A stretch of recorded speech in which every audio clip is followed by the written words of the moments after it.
சரி, இப்போது ரீசெண்டாக பார்த்தீங்கன்னா இந்த அண்ணா யூனிவர்சிட்டி விஷயமா இருக்கட்டும், இல்லை கோயம்புத்தூர் அந்த குரூப் ரேப்பாக இருக்கட்டும், நிறைய விஷயம் நடந்துகிட்டே இருக்குது. பெண்களுக்கு வந்து பாதுகாப்பாக இல்லாத சூழ்நிலை தான் இப்பொழுதுக்கு நிலவிட்டு இருக்கு. இதை பார்த்தும் பெண்கள் டிஎம்கே சைடு ஓட் பண்ணுவாங்கன்னு நினைக்கிறீங்களா?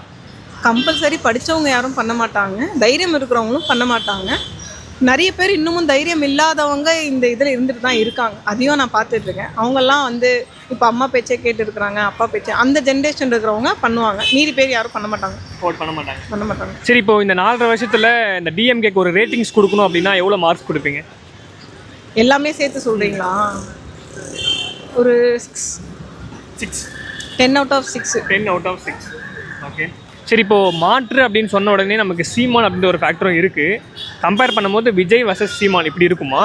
ஆனால் விஜய் என்ன சொல்கிறாரு அப்படின்னா டிஎம்கே வர்சஸ் டிவிகே அப்படின்னு தான் சொல்கிறாரு. இப்போது சீமான் வந்து ஒரு காம்படிஷனே இல்லையா? சீமான் எப்போவுமே காம்படிஷனில் ஒரு ஓரமாக இருந்துகிட்டே தான் இருக்கார், பேசிகிட்டே தான் இருக்கார். அவர் எதுலேயும் செய்கையில் காட்டவே மாட்டேங்கிறார். அவர் பேச்சு மட்டுமே சரியாக இருந்துரும்னு நினச்சிட்டு பேசிகிட்டே இருக்கார். எனக்கு என்னமோ இவர் வந்தால் செய்வார் அப்படின்னு சொல்லிட்டு எனக்குன்ட்டு இல்லை, எல்லாருக்கும். நான் என்னோடய நெய்பர்ஹுட்டே வந்து ஒருத்தவங்களுக்கு லிஸ்ட்டு வரலன்னு சொன்னாங்க. நான் வேறு யாருனா இருந்தால் கூட விட்டுடுவேன், இந்த தடவை இவருக்கு ஓட்டு போடணுன்றதுக்காக நான் போய் செக் பண்ணி வாங்கணும் அப்படின்னு சொல்கிறாங்க. ஓ, கேன்வாஸ்லாம் பண்ணுறீங்க? நான் பண்ணல, அவங்களோட மைண்ட் செட்டில் அவங்க சொல்கிறாங்க.